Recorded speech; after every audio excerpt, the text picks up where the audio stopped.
everyone. We're going to start this morning with a hymn, number 113, Where is Our Holy Church? Number 113.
Good morning to you all, and welcome to the Metro East Unitarian Universalist Congregation. Greetings as well to all those who are watching this service remotely. For those of you who do not know me, my name is John Herndon. My pronouns are he, him. The Metro East Unitarian Universalist Congregation, formerly First Unitarian of Alton, is a small congregation where we now reside here in Glen Carbon, spiritually led by the Reverend Dr. Claudia Hall. We remember all those who came before us. We remember our spiritual ancestors who built and sustained our church in Alton. They are many, and their collective memories guide and direct us through our days. We are conscious that the land that we occupy is shared. The universe has granted us a perfect place to grow our food, give us shelter, and to give us space for spiritual practice. To that end, we are also conscious that we must protect the land that we borrow so that generations to come can grow and thrive in harmony and love with the universe that is. We also recognize that this land is stolen and occupied from the first people, the Anoka, the Tamaroa, the Osage, and many others. Others have come to invade and seize, while others to live in harmony and share. Our land is baptized in the blood, sweat, and a river of tears from enslaved Africans who were forced from their home and the home of their ancestors to become chattel property here in this land. May our spiritual practice recognize these relationships as we strive to live in harmony with our past, with our present, and be forever conscious of the future that we create. We are a spiritual people, a people of faith and love, and we are so glad you are here, whether in the sanctuary or online. And I welcome everyone to this home of comfort, spirit, justice, and hope, because we are Unitarian Universalists. And now our prelude by our accompanist, Joy Heft.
Yes, thanks, Joy. I'm just noticing we don't have anything to light the chalice with, so. Thank you. Sorry, I should have checked that beforehand. There's nothing in there? I do not see anything, no.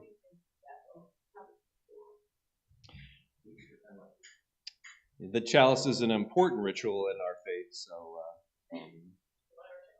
Okay, thank you. Unitarian Universalists have many different interpretations of this flaming chalice. The warmth of community, the flame of hope, but as an expression of spiritual practice, we light our chalice today. And now, please join in unison words projected on the screen. We hallow this time together by kindling the lamp of our heritage. The message that I'll be giving today kind of resonates with all of our UU principles, of course, but especially the fourth, which is a free and responsible search for the truth. The fifth, which is the right of conscience and the use of democratic process within our congregations and our society at large. And I always go back to the eighth principle that has been proposed, but these principles are now being reworked in general. But the eighth principle, which was proposed, says that member congregations of the Unitarian Universalist Association covenant and to affirm and promote journeying towards spiritual wholeness by working to build a diverse, multicultural, beloved community by our actions that accountably dismantle racism and other oppressions in ourselves and our institutions. As part of our weekly worship service, we take time for the expression of joys, concerns, and sorrows. And in front of us is a bowl of water that's been filled and stones available to place in the bowl representing your joys and concerns. I guess, do we still start on the right and work to the left? Okay, so let us now take time for meditation and to express our joys and concerns, either silently or with the stones.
Now for a quick story today. It's called Higgins, A Drop with a Dream. This is by Christopher Weiss. Once upon a time, there was a drop of water named Higgins. But Higgins was no ordinary drop of water. He was a drop with a dream. Higgins lived in a valley where it had not rained in a very long time, so all the lovely green grass was turning brown. All the beautiful flowers were wilting and the trees were starting to droop. Higgins had a dream that one day the valley would be a beautiful place again. But what could he do? After all, he was only a drop of water. One day, Higgins decided to travel and tell others about his dream. All the other drops listened very politely, but no one believed that his dream would come true. Higgins said, "Get your head out of the clouds. You can't spend your whole life dreaming." Higgins decided that he had to do something to make his dream come true, so he began to think and think and think. One day, as he was walking by a rusty old bucket, he got an idea. If enough of us drops of water get together in this bucket, there would be enough water to sprinkle on all the flowers, a few flowers, and to help them grow and to become beautiful again. Eagerly, Higgins told everyone his great idea, but everyone thought he was being foolish. That Higgins is nothing but a dreamer, they said. Higgins decided he had to do something to convince the others that he was right. So he said to them, I don't know about you, but I'm getting into the bucket. I hope some of you will join me. Then there might be enough water to at least help some flowers grow beautiful again. So Higgins ran as hard as he could, hopped way up in the air, landed with a kerplunk in the bottom of the bucket. And there he sat, just a drop in the bucket. For a long time, he was very lonely. It seemed like nobody else was going to join him. But after a while, some of the other drops could see the grass was dying and the flowers were wilting and the trees were drooping, and they all agreed that something must be done. Suddenly, one drop shouted, I'm going in the bucket with Higgins, and he leaped through the air and landed kerplunk in the bucket. Then two other drops yelled, Wait for us, and they hopped through the air, landed in the bucket. Then 10 drops jumped through the air into the bucket, and 30 and 50, and then hundreds of drops came from all around just to hop in the bucket. Soon the bucket was completely full of water. But there were still more drops that wanted to join, so they found another bucket and they hopped. Before long, there were 2 buckets of water, then 3, then 4, then 10, and hundreds, then hundreds of thousands of buckets of water. Along came a powerful breeze that blew over all the buckets, and all the water flowed together to make a mighty stream. Everywhere the water flowed, the grass turned green again and the flowers bloomed. The trees stood tall and straight once more. All this happened because Higgins had a dream, and his dream came true. Because he knew that although he was just a drop in the bucket, enough drops in the bucket make a bucket full. And then when there are enough buckets with the wind behind them, then justice will roll down like waters and righteousness like a mighty stream.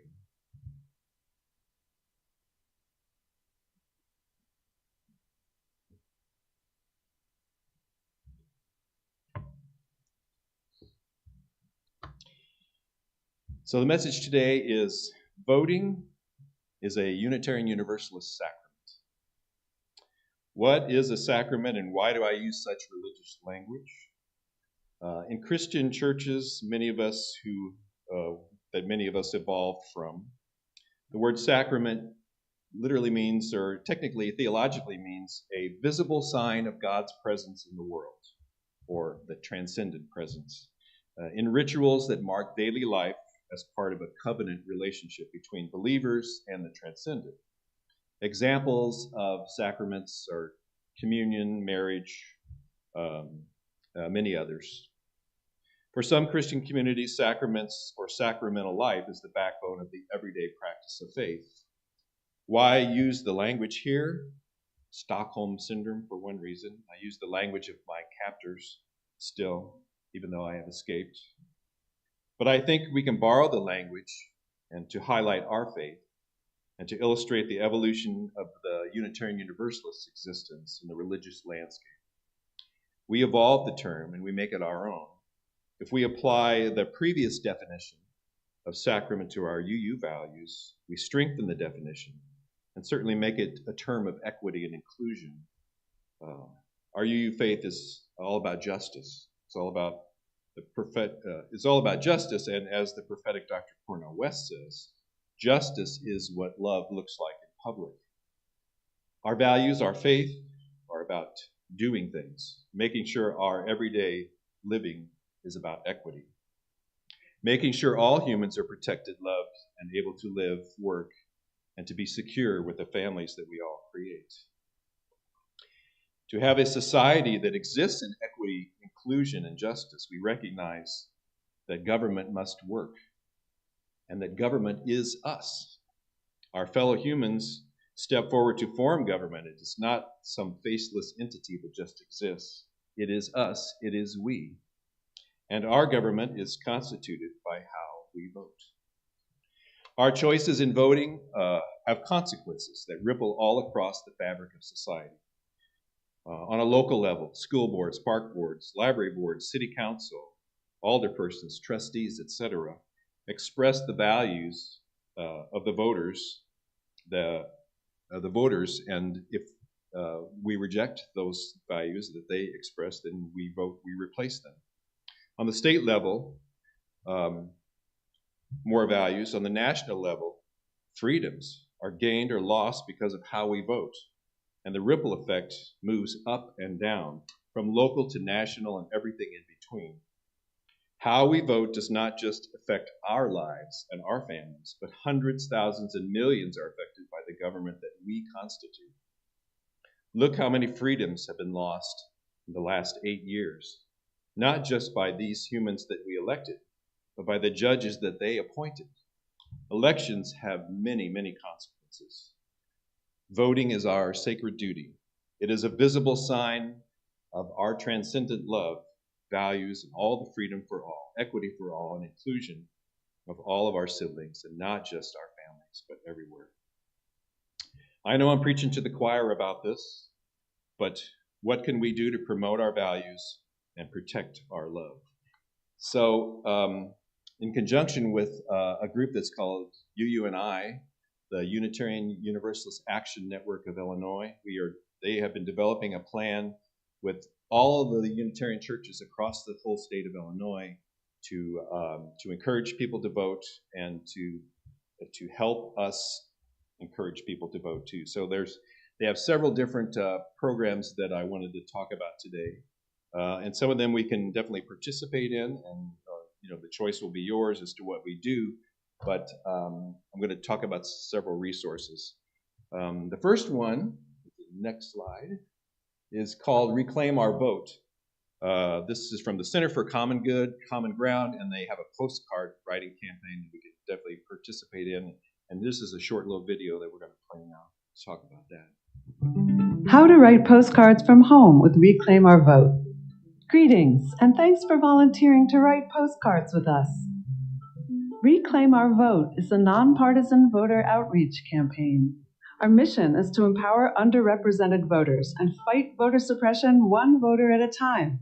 We organize phone banking, postcarding, texting, canvassing, and more, with partner organizations from our umbrella nonprofit Center for Common Ground, a people of color-led voting rights organization based in Virginia.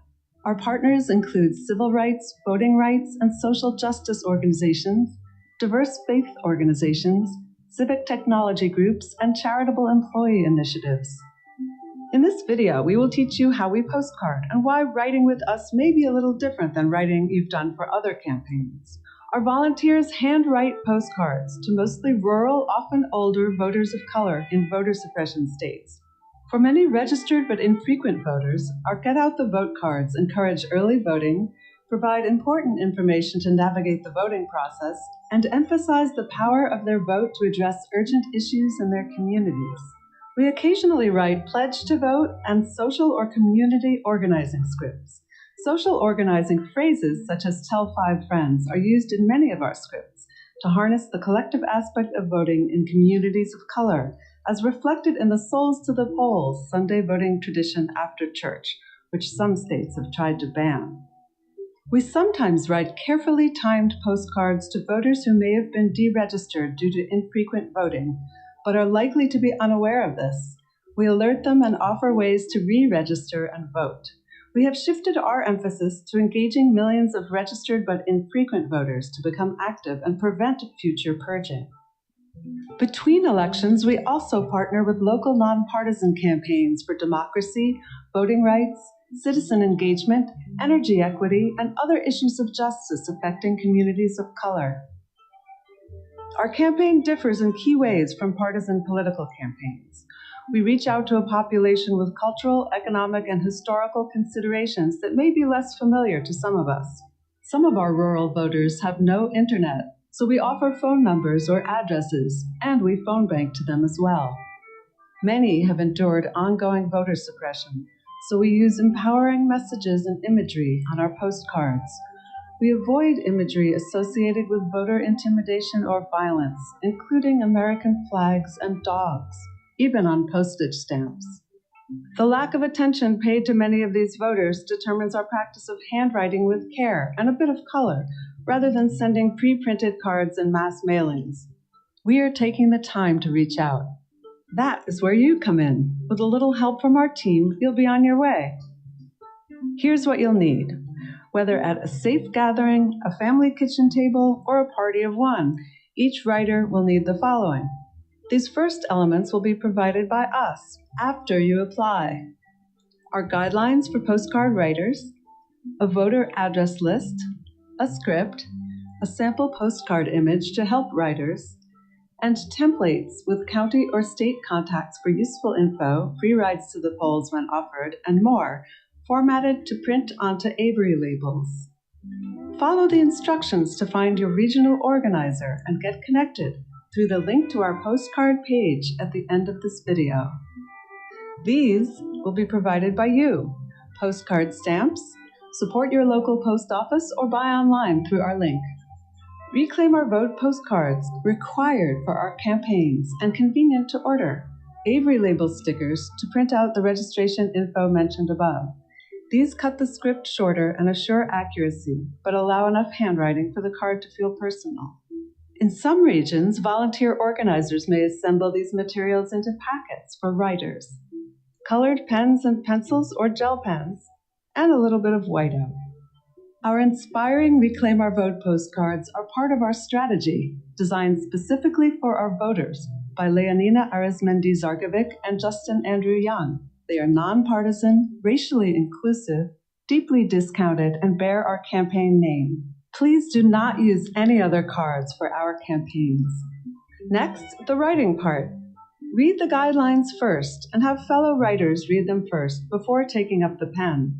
Most questions are answered there. Write neatly and legibly, either print or cursive. Have a friend, partner, or one of us check over your first card for legibility and accuracy. When addressing each card, cross out each address line on the spreadsheet as you go.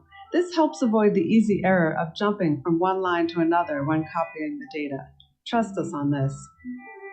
Please allow 1 inch below the address at the bottom right of the card for the post office to affix their half-inch barcode label. Please carefully follow indications for Deep South etiquette and other directions as detailed in your script. If you do use labels, stick your printed Avery label to the blank side of the card wherever it works best for the script and handwrite around it. Stick to the script word for word. Resist all temptation to edit or embellish. Scripts are written in collaboration with our respected community of color partners in that state for that particular group of voters and must be left as is. Use colored pencils or pens to write, highlight, or decorate. This makes the card a bit more eye-catching and personal. No decorative stickers, as they can get stuck and jam the postal scanners. As we're delivering a sobering message, please keep decorations simple, and please remember to avoid flags, dogs, or partisan imagery. Privacy considerations for all. Please respect the privacy of our voters and never share images that contain their personal information. If taking snapshots for social media, always cover last names and addresses. If taking a party shot, please make sure it's not possible to zoom in and read private information. Please shred voter lists after completing, or else return them to your host so they may shred them. Please do not share this video or phone banking information on public-facing social media or websites. It is meant to be shared with committed volunteers who are signing up with the Reclaim Our Vote campaign. Thank you for protecting our campaign. If you would like to host or organize, contact us and sign up. Hosts and organizers play a vital role in representing and spreading the Reclaim Our Vote campaign, so they need to register and train a little more with us. In times of social distancing and quarantine, gatherings can still happen by Zoom, or you can be a hub for local postcard distribution. The link at the end of this video will get you to the volunteer sign-up. To wrap this up, our campaign sent over 9 million cards in 2020. By joining in this work, you are helping to change lives and improve the state of our democracy, human to human, one voter at a time. Please follow the handy links at the end of this video for all the information and resources you need to get set up. Thanks and cheers from the postcard team of Reclaim Our Vote. So this is one example of one thing that we can do. We can do it potluck, similar type thing like that. So, and then if we go to the next slide, this is another group that we can participate with if we choose. It's called Moms Rising Together, and they will send out, in groups of 20 or 100. You can get a free packet of 20 postcards. They send them out in early September. They're all pre-addressed, pre-stamped, and there's some instructions about what notes to write on there. And they are sent to voters in swing states as well too. So, next slide. Another one is called State Voices. This is a network of coalitions, advocates, and other organizers that are fighting for BIPOC political power and healthy democracy. They have also a voter writing campaign as well too. So, next slide. So Vote Forward, this is partnering with the UUA to write letters to voters who may not consistently vote in states that are underrepresented. So this is another organization that we can also go through as well. And I think Dee Evans and I and Claudia Hall and some other people will be doing a little bit more in-depth presentation, and we'll have you all decide which campaign or which campaigns you want to participate in. So this is one way that we can sacramentalize our choices here and our participation in democracy for sure. So and also the one last thing. Previously, 4 years ago, some of us became deputy registrars to register people to vote, which is a little more difficult this time. You have to kind of partner with another organization, which it's kind of become a little bit too late for that through the state of Illinois. But I have this QR code, and I can send this to anybody. If you are ever at an event or something, and you can show this to somebody, and especially young voters who are used to these QR codes, this will take them directly to the Illinois voter registration site, and they can register to vote right there on their phone. So this is a good way to do voter registration without having to go through the deputy registrar process. So, and I can provide this code to anybody. You can create these codes too. So I got this from Reverend Scott Assing, who's the director of the UANI. So we can provide this to anybody that needs it.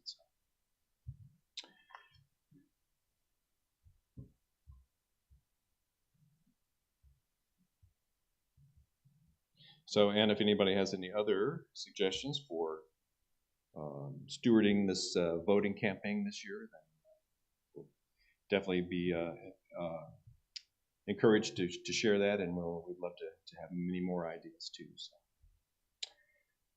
All right, stewardship is both financial donations as well as volunteering your time, talent, and treasure. We always continue to need support for worship, for coffee hour, ushering. If you can write a check, please help our church survive and thrive by offering your time to help as well. Please give what you can, because all of your gifts are needed for this church to thrive and to prosper.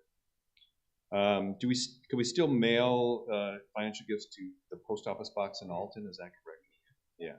So you can mail your financial gift to the First Unitarian Church, Post Office Box 494, Alton, Illinois 62002, or give electronically through the GiveLify or Givelify. Is that how you pronounce it?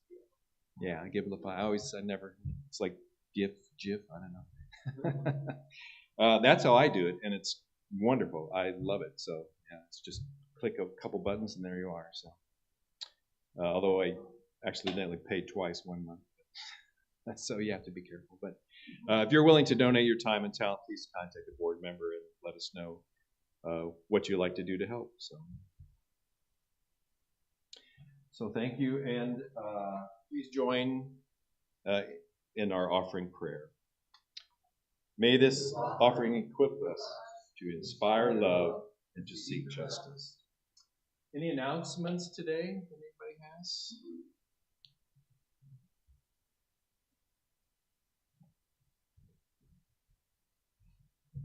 So we had a nice bunch of people go to the Goshen Market yesterday, which was 3 of the 4 volunteers canceled.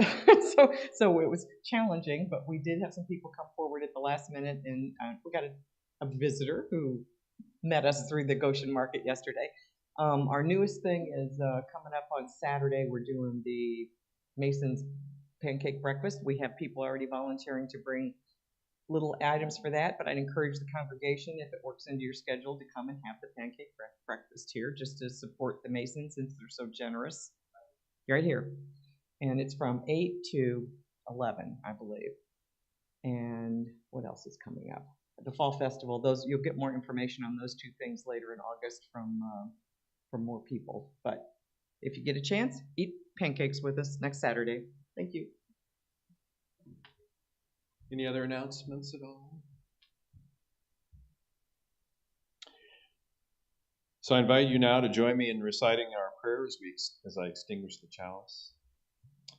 The light of truth and meaning cannot be put out.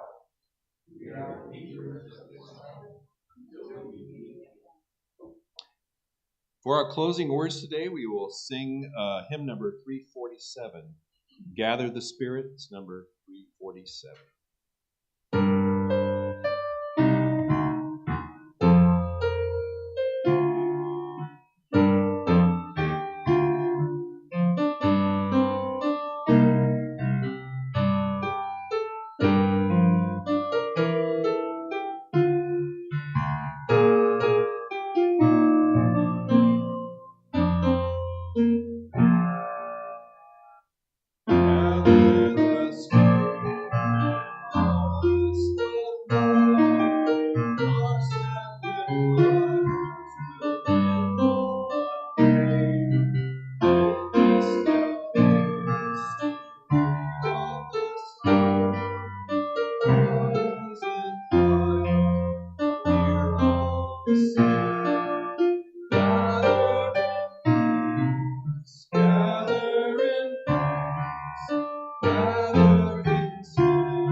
Thank you all for coming out today. Have a wonderful week.